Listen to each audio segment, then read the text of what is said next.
1926 में विक्टर नाम का एक लंबा वेल ड्रेस्ड आदमी एल कैपोन से मिलने आया। कैपोन अपने टाइम का बहुत बड़ा गैंगस्टर था जिससे सब डरते थे। विक्टर ने एक बहुत ही एलिगेंट एक्सेंट में कैपोन से कहा, सर अगर आप मुझे $50,000 देते हैं तो मैं उसे 60 दिन में आपके लिए डबल कर सकता हूँ। कैपोन को पहले विक्टर पे शक हुआ, लेकिन विक्टर में कुछ खास था, इसलिए कैपोन ने विक्टर से कहा, ठीक है ये रहे $50,000 जो मुझे 60 दिन में डबल चाहिए। अगर पैसे डबल नहीं हुए तो अंजाम तुम जानते हो। विक्टर ने कहा, जी सर मुझे पता है, और ये कह के वो वहाँ से चला गया। विक्टर ने अगले 60 दिनों तक कोई एफर्ट नहीं किया उन $50,000 को डबल करने का। 60 दिन के बाद विक्टर कैपोन के पास वापस आया और कहा, मेरी अपॉलजीज एक्सेप्ट करें सर, बट मेरा प्लान फेल हो गया है और मैं आपके $50,000 को डबल नहीं कर पाया। कैपोन खड़ा हुआ और वो अपने आदमियों को ऑर्डर देने लग गया कि विक्टर को किस नदी में फेंकना है ताकि वो मर जाए। लेकिन विक्टर ने अपनी जेब से $50,000 निकाले और कहा, सर ये रहे आपके $50,000।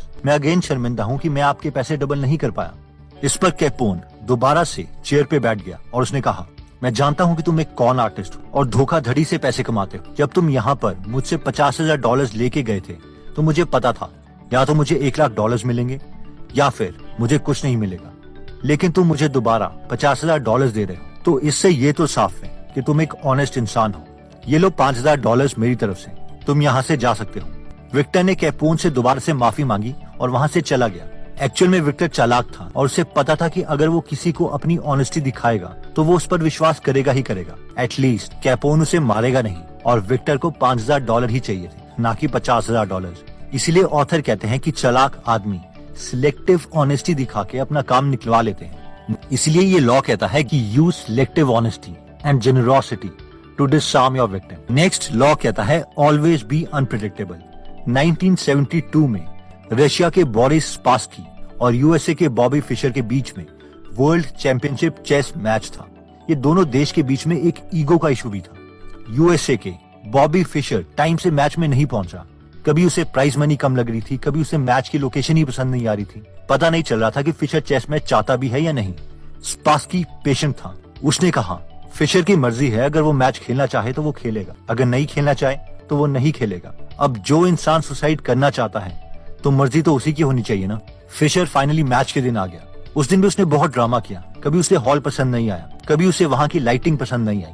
पहला मैच पूरे टूर्नामेंट का काफी इंपॉर्टेंट मैच होता है और वो दोनों प्लेयर्स का कॉन्फिडेंस डिसाइड करता है। फिशर ने गेम के शुरू में ही गलती कर दी थी और वो मैच हार गया।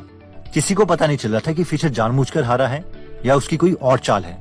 वर्ल्ड चेस चैंपियनशिप की सेकंड गेम जब स्टार्ट हुई तो उस दिन फिशर गेम में ही लेट पहुंचा और उसे सेकंड गेम में हारा हुआ माना गया, जिसकी वजह से स्कोर 2-0 हो गया था। थर्ड गेम में फिशर ने दोबारा से बहुत ही अजीब सी मूव खेली जो उसने पहले कभी नहीं खेली थी, लेकिन इस बार वो बहुत फोकस था और स्पासकी को गेम में हरा दिया और उसने कहा कि मैं स्पासकी को अब बर्बाद करने वाला हूँ। स्पासकी एक के बाद एक गेम हारने लगा और 6th गेम हारने के बाद स्पासकी रोने लगा। स्पासकी को लगा जैसे फिशर उसे हिप्नोटाइज कर रहा है। उसने डिसाइड किया कि वो फिशर की आंखों में नहीं देखेगा। 14th गेम में स्पासकी ने स्टाफ को बुलाया और कहा कि मेरे दिमाग के साथ खेला जा रहा है, शायद मेरे टेबल में जो ऑरेंज जूस है उसमें कुछ डाला गया है या फिर एयर में कोई केमिकल्स हैं। केजीबी अलर्ट में आ गई क्योंकि रशिया की बेइज्जती हो रही थी। चेयर्स को चेक किया गया, एक्सरेज लिए गए, केमिस्ट को बुलाया गया। ट्यूब लाइट में 2 मरी हुई मक्खियों के अलावा कुछ नहीं मिला। फाइनली सितंबर 2 को स्पासकी ने गेम से रिजाइन कर दिया और Fischer undisputed chess world champion बन गया। ऑथर कहते हैं कि अगर हम बार बार एक ही तरह से बिहेव करेंगे तो लोग हमें प्रेडिक्ट कर सकते हैं, इसीलिए उन्हें लगेगा कि हम उनके कंट्रोल में हैं। लेकिन अगर हम अनप्रेडिक्टेबल मैनर में काम करेंगे तो हमेशा पार हमारे पास रहेगी। नेक्स्ट लॉ कहता है learn to keep people dependent on you. Otto von Bismarck, जिन्हें जर्मनी का आयरन चांसलर भी कहा जाता है, इन्होंने जर्मनी को यूनाइट किया था। ऑटो जब 32 साल के थे तो उन्होंने अपनी मूव खेलने के लिए किंग फ्रेडरिक विलियम 4 को चुना। वैसे ऑटो पर्सनली और पॉलिटिकली कभी भी किंग को पसंद नहीं करते थे क्योंकि किंग बहुत ही इनडिसाइसिव था और कोई भी डिसीजन ठीक से नहीं ले सकता था। लेकिन फिर भी जब भी कोई डेप्यूटी किंग की गलत मूव को लेके उनसे बहस करता था या उन्हें रिडिक्यूल करता था तो ऑटो हमेशा किंग का ही साथ देते थे। ऑब्वियसली इसका फायदा ये हुआ कि ऑटो बिस्मार्क को 1851 में किंग के कैबिनेट में मिनिस्टर बना दिया गया। बार बार ऑटो ने किंग को आर्मी स्ट्रॉन्ग करने के लिए फोर्स किया और लिबरल्स का साथ देने के लिए कहा और किंग हमेशा वैसा ही करते जैसे ऑटो बिस्मार्क बोलते। 1861 में जब किंग फ्रेडरिक की डेथ हो गई तो किंग का भाई विलियम राजा बना। विलियम ऑटो को शुरू से ही बिल्कुल पसंद नहीं करता था, लेकिन फिर भी जब वो किंग बना तो उसे वही डिफिकल्टीज आ रही थी अपने राज्य चलाने के लिए जो उसके भाई फ्रेडरिक को आ रही थी, इसीलिए उसने ऑटो को नहीं निकाला।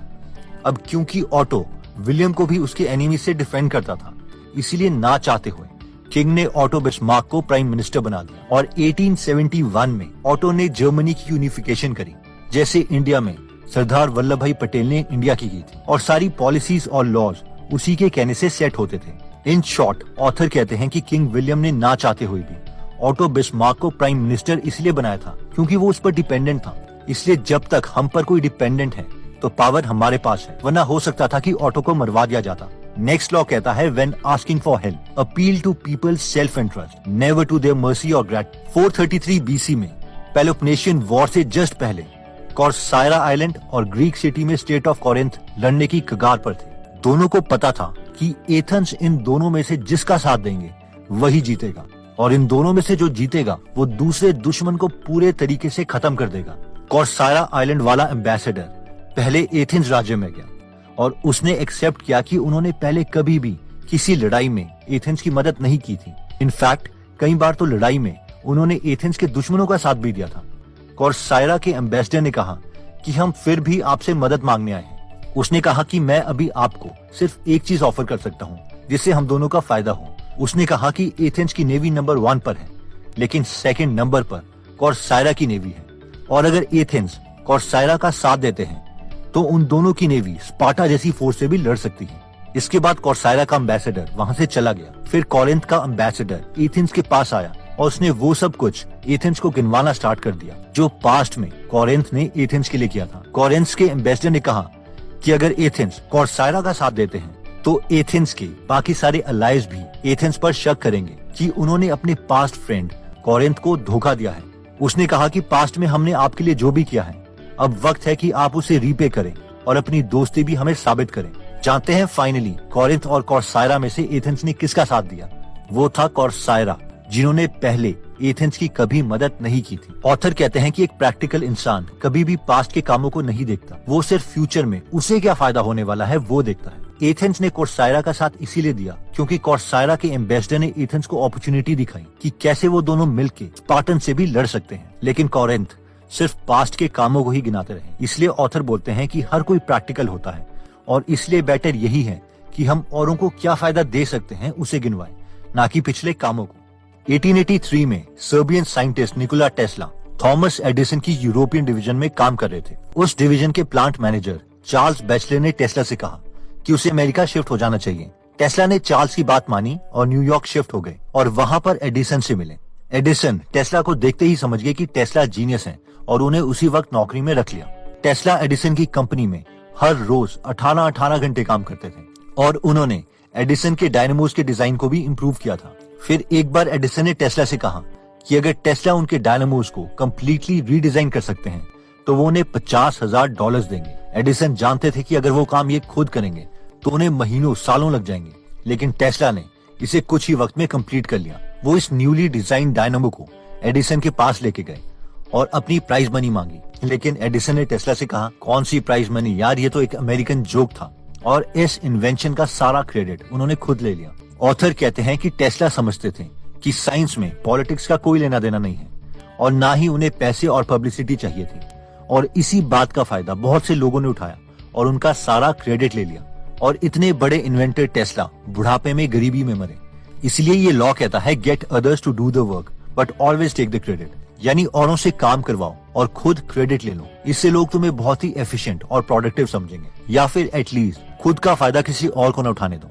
तो दोस्तों, इस वीडियो में हमने रॉबर्ट ग्रीन की बुक 48 लॉज ऑफ पावर में से 5 लॉज देखे हैं जो कहते हैं कि use selective honesty and generosity to disarm your victim, जिसमें हमने कॉन आर्टिस्ट और डॉन की कहानी देखी कि कैसे उस कॉन आर्टिस्ट ने इस रूल को यूज करके डॉन से भी $5,000 निकलवा ली।